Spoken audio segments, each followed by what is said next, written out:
하겠습니다. 나는 이 목소리는 안 됩니다. 나는 하나님의 사람입니다. 나는 아무 주장을 할 수 없습니다. 나는 하나님의 기쁨을 위해 존재합니다. 누구에게나 인정받고 사랑받고 사랑받는 좋은 사역자가 아니라 오직 하나님의 좋은 자녀가 되겠습니다. 아멘. 네, 이제부터는 제 눈을 마주쳐야 돼요. 끝까지. 네.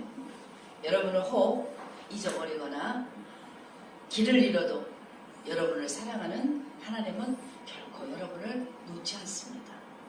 포기하지 않습니다. 이 자리에 어떤 경우로 왔든 하나님의 사랑 없이는 한 사람도 이 자리에 앉아있을 사람이 없어요.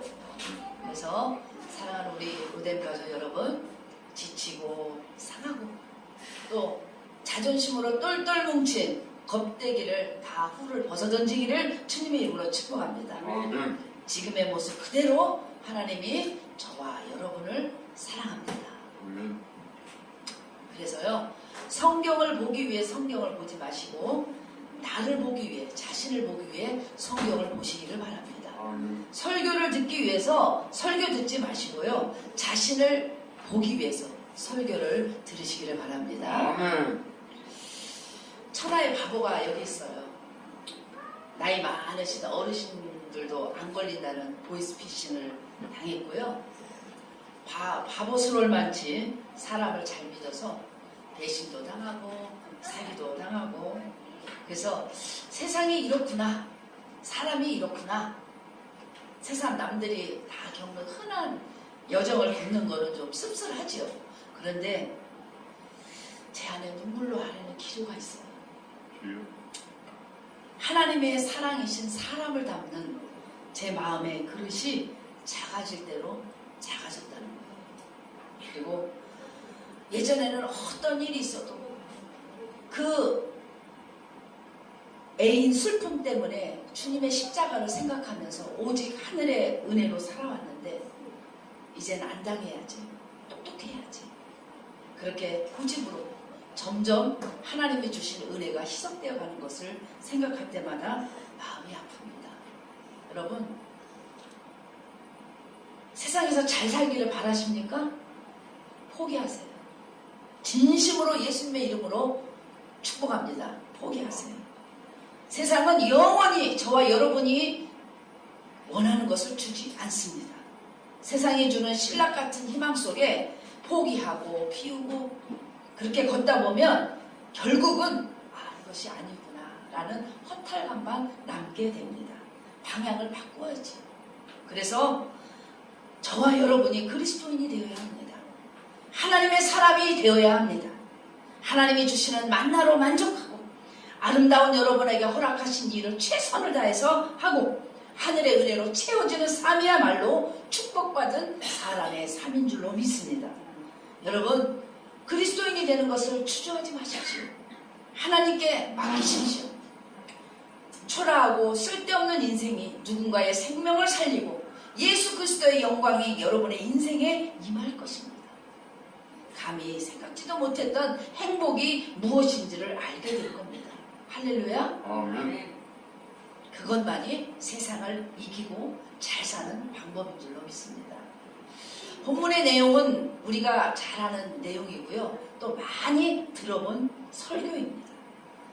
자주 말씀을 하고 자주 듣는다는 것은 그만큼 귀중하다는 의미이기 때문에 다시금 함께 은혜를 받았으면 좋겠습니다. 사람들은 자신의 약함을 자랑하지 않습니다. 오히려 약한 게 있으면 감추려고 하고요. 또 그 약한 것을 제거하려고 하지요. 그래서 오히려 약한 것보다는 강한 것을 자랑합니다. 어쩌면 좀 더 강해지기 위해서 일평생 몸부림칠 수도 있어요. 약점을 최소화하고 강점을 극대화하려고 애를 써요. 그래서 저도 가끔 기독 서적도 많이 읽지만 그렇지 않은 서적들도 많이 읽습니다. 자기관리나 처세술에 관한 책들은 대부분 강해지라는 거예요. 사람들 앞에서 자신의 약함을 자랑한다는 것은 세상에서 찾아볼 수가 없어요. 그런데 본문에 나오는 바울은 달랐습니다.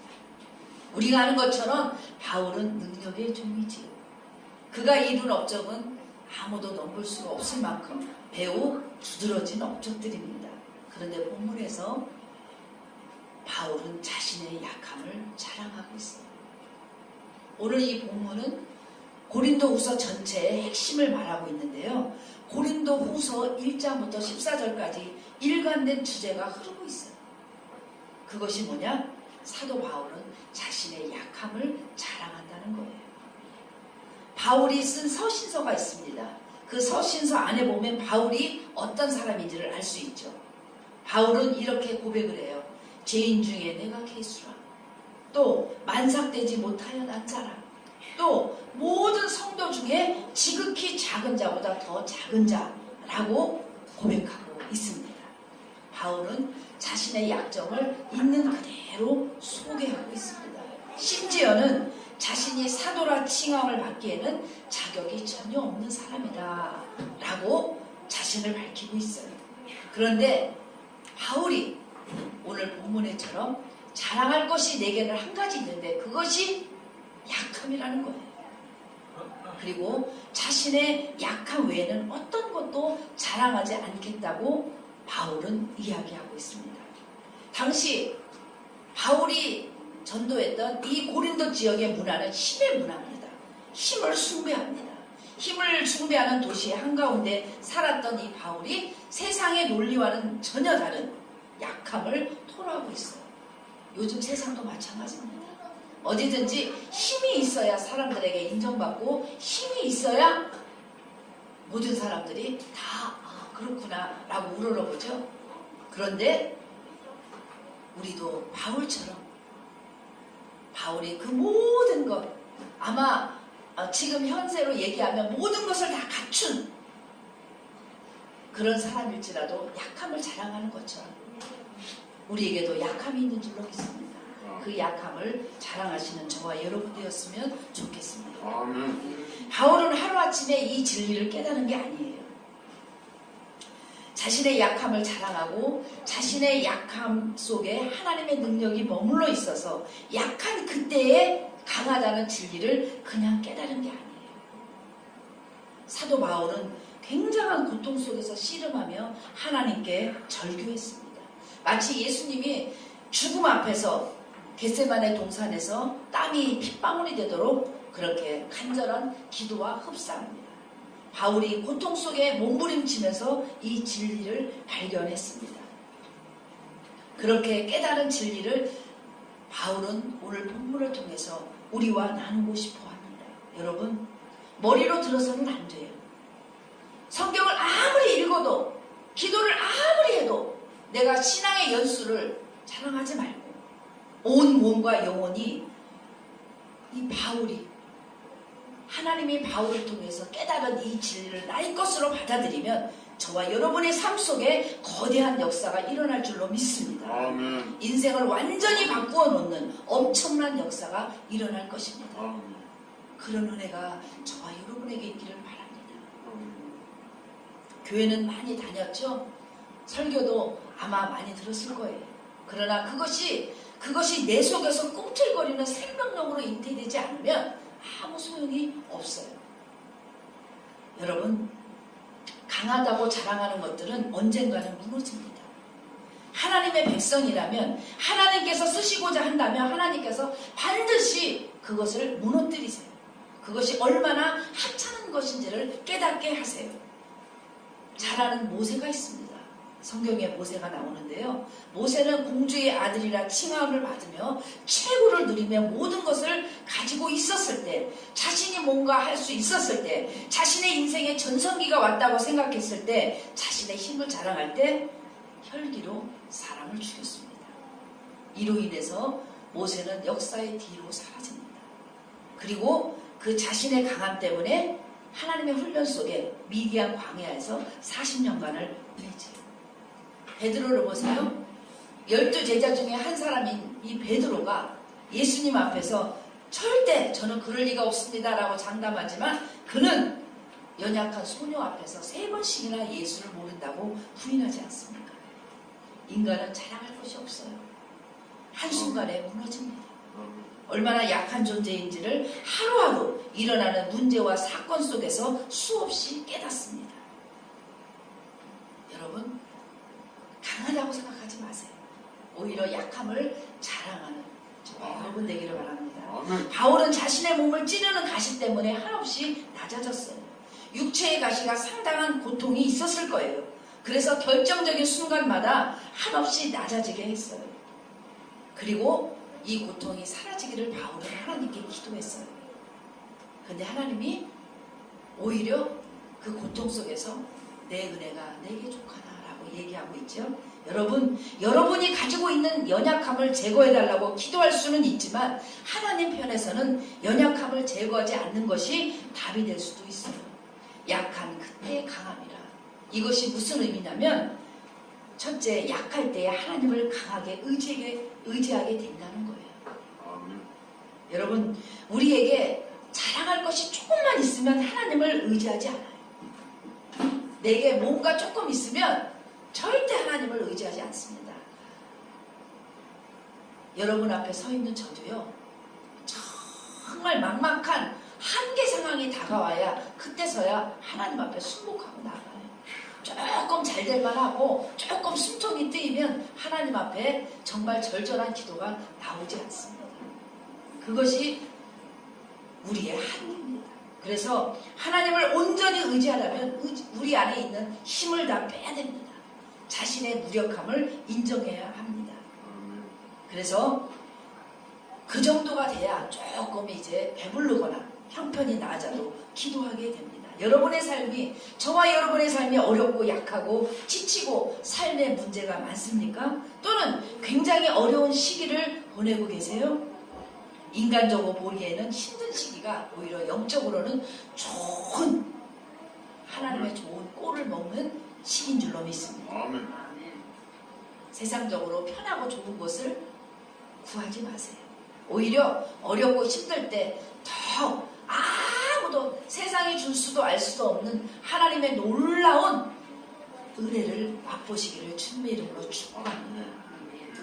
고린도후서 1장 8절 9절에 보면 이렇게 나와 있어요. 형제들아, 우리가 이 아시아에서 당한 환난을 너희가 모르기를 원하지 아니하오니 힘에 겹도록 심한 고난을 당하여 살 소망까지 끊어지고 우리는 우리 자신의 사형 선고를 받은 줄 알았으니 이는 우리로 자기를 의지하지 말고 오직 죽은 자를 다시 살리시는 하나님만 의지하게 하시니라.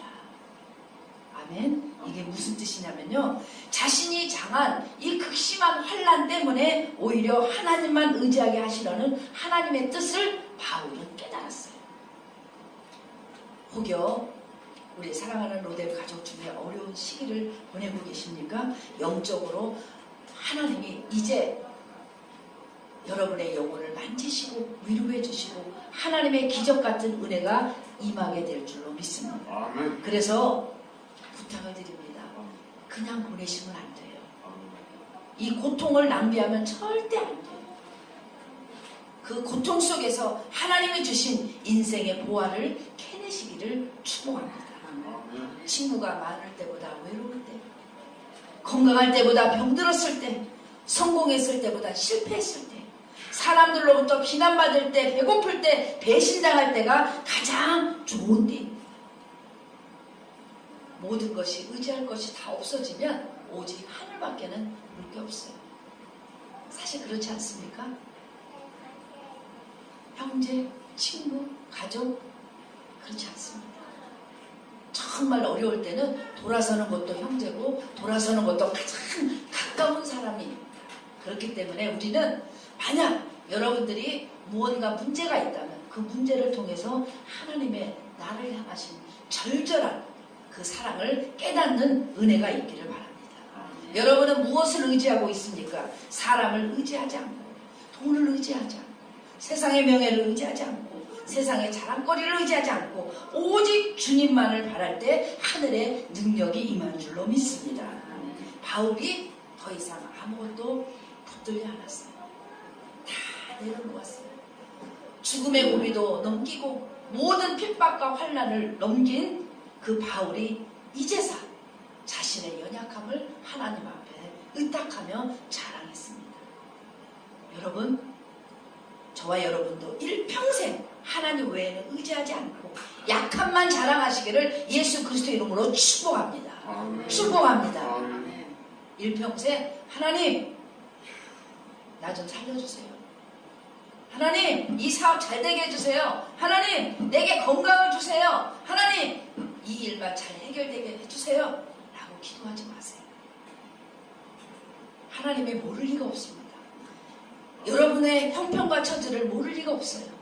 그때 하나님이 내게 주시는 사인이 무엇인지, 메시지가 무엇인지 깨닫게 달라고 기도하시기를 바랍니다. 둘째, 약할 때 하나님의 임재를 더욱 강하게 경험할 수 있어요. 우리는 언제 어느 때나 기쁠 때나 슬플 때나 우리와 동행하신 하나님이 말씀을 통해서 내가 너희와 함께 세상 끝날까지 함께 하신다고 말씀하고 있습니다. 그런데 우리는 하나님의 임재를 느끼지 못합니다. 우리의 삶이 왜 힘들어요? 하나님의 임재를 느끼지 못하기 때문에 그렇습니다. 그래서 하나님의 임재를 느낀 사람은 삶이 달라져요. 언행이 달라집니다. 말도 함부로 하지 않고. 설령 그 사람이 내게 대목 같은 아픔을 심어준다 하더라도 그 사람을 위해서 기도할 줄 아는 사람이 하나님의 은혜를 체험한 사람인 줄로 믿습니다. 아무리 힘든 일이 있어도 하나님의 임재를 느끼면 이길 수 있어요. 하나님이 나와 함께 하신다는 하나님의 이 임재를 경험하면 넉넉히 이길 수 있어요.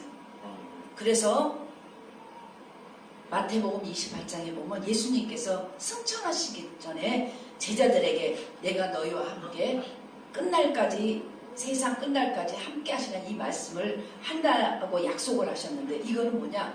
앞으로 너희에게 어려움이 없게 하시겠다, 이렇게 말씀하신 게 아니에요. 그것은 너희와 항상 함께 하리라는 이 말은 어려움 속에서도 내가 함께 함으로 모든 것을 넉넉히 능히 이길 수 있다라는 의미입니다.